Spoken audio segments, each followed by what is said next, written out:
Welcome back. I hope you are fine and doing well. Today we are going to continue with the same topic, that is active voice and passive voice, part 3. In the previous classes we have learned what is active voice and what is passive voice, and some of the rules I have explained also based on how to change the sentences from active voice to passive voice. Let's recall those rules. So in the previous class, we have learned the 4 different types of rules. That is the present tense, when the verb is in present tense, past tense, the future tense, and the modals. How it can be changed from active voice to passive voice. What did I say? Whenever the sentence is there, first you need to identify the subject, verb, and the object. Once you identify the verb, you should find out which tense does it belong to, and accordingly use the formula. Use these rules. Okay, I hope these 4 rules are clear to you. So we will move on to the next part of this video, that is rule number 5. The present continuous tense. What do you mean by continuous? Continuous, we all know that it means the action which is going on, that is ing form of the verb, writing, going, playing. Present means is writing, are writing. Okay, all this means present tense we use is, are, am plus the ing form of the verb. So when such sentences are there in active, how can we change it into passive form? So the rule is subject plus same, am, is or are plus being, and the third past participle form of the verb plus the preposition by and the object. By object, it is up to you whether, as I told you in the previous video, that whether you can write. If you don't write also, it does not make any difference, but the subject must be present. Okay, so whenever the ing is there, the verb should be in the passive form. We cannot write the same verb. Instead, we use the verb being. We know that in the passive form, always the past participle form of the verb is used. Okay, let's take an example and see. He is writing a letter. You can see the highlighted word is writing. Is means it tells you that it is in present form. Writing, ing, that is continuous.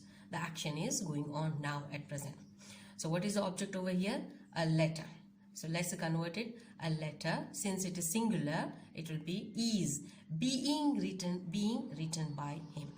You can see over here the verb written, it is not, we did not write it as writing. Instead, we have written the past participle form of the verb. So be very careful. Even though ing is written in the active sentences, but in the passive sentence, we don't write the ing. Instead of that, we use the word being. Let's move on to the next example. Mary is making cookies. You can see again the verb over here is making. So when we change, it becomes cookies are being made by Mary. You know, whenever the subject now in the passive sentences, if it is singular, we use is. If it is plural, we use are. So cookies are being made by Mary. I hope this one is clear to you.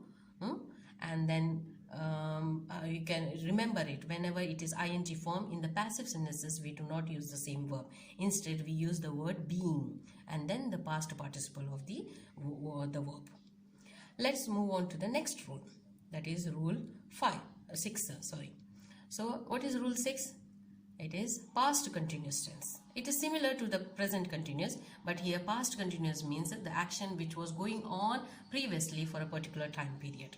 So here also the rule is subject plus was or were plus being. Whenever the word continuous form comes, that means you must use the word being plus the past participle V3, the preposition and the object.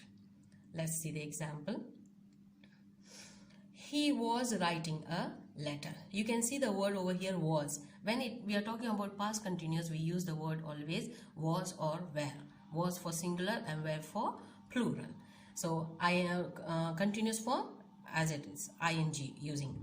So when we convert this sentence, a letter, it is again singular. So we use was. A letter was being written by him. Same rule is applied over here, but in the present continuous we used to write is, are or am, but here in the past we should write was or, we should use was or were, but the being word is the same. Remember, whenever the verb in the continuous form it is in ing, that means in passive form we cannot use ing. we have to use the past participle form of the verb. So instead of that, we have to use the formula, that is being word is used here. Let's see another example. Mary was making cookies. So what do you think the answer will be based on that? Cookies. It is plural, so it will be cookies were being made by Mary. Remember, students, that you have to be very careful with was, were, is, are and all. You should always see the subject in the passive sentences. When the subject is singular, I'll repeat again, you must use is or was. If it is plural, you must use was or plural, are or were. Be careful according to the verb, and you must see the subject also in the passive sentences, not in the active, passive sentences. Okay, I hope this rule is also clear to you.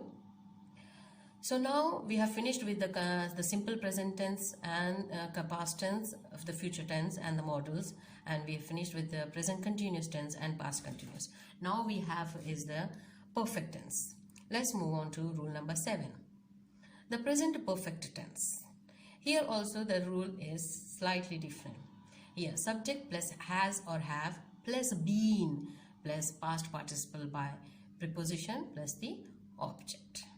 Here the present perfect tense, when it is in perfect, means the action which have been carried out for a certain period of time in the present form. Here so we use, if it is singular we use has, and if it is plural we use have. Let's see the sentences. He has written a letter. Okay, you can see the highlighted word has written. He is a singular form, so we have written has written a letter. Written is the perfect the present perfect tenses. They are always written in past participle form of the verb. So here it's like little bit easy for you. The verb is already in the past participle, so you will not find any difficulty using this one.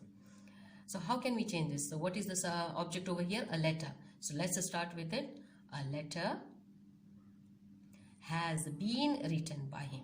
So whenever you're changing in present perfect tense from active voice to passive, what you're supposed to write, use the word, additional word, been.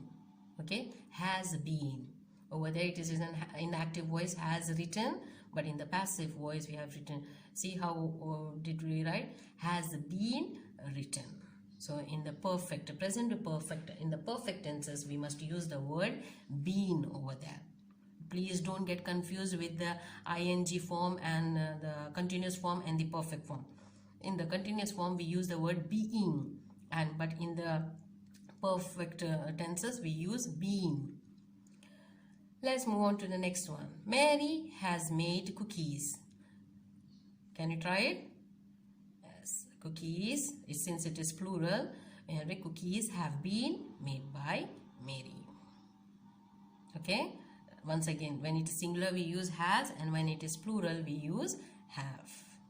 I hope this rule is clear to you. Now we will go for the last rule, that is rule number 8, the past perfect tense. Here the subject plus had plus been plus the past participle by preposition by and object. See the sentence over here. He had written a letter. This is, we already know it is in past perfect tense. That means had. Had means it is in the past form. When it is has or have, it is in the present form. And when it is had, it is in the past form. So here it is past perfect. So when we change it, as I told you, the verb is already in the past participle form. So it will become a little bit easy for you. A letter had been written by him. Okay, so whenever the perfect tenses is there, in the passive form, we have to use the word been. Let's see another example. Mary had made cookies. So can you try? Cookies had been made by Mary. Okay, so in the past perfect, it does not affect anything. It means if the subject in the passive sentences, if the subject is singular or plural, we use the word same, had only. No change over here. Okay, but when it is in passive voices, remember perfect means you have to use the word been. I hope all these rules are clear to you and you need to repeatedly practice it. If you don't remember the rules, then it will be very difficult for you to change the sentences from active voice to passive voice. So one by one, slowly try to practice all these ones so that it becomes easy for you to work out the exercise. Let's see all the rules together once again. You can see over here the chart, all the 8 rules over there. The present tense, past tense, future tense, models, present continuous, past continuous tense, present perfect tense and past perfect tense. I have also included the worksheet over there with the different sentences, and even the rules worksheet is also there. So please keep that, try to remember the rules and then try to find out and convert the sentences clearly from active sentences to passive. I hope this is clear to you. Okay, thank you.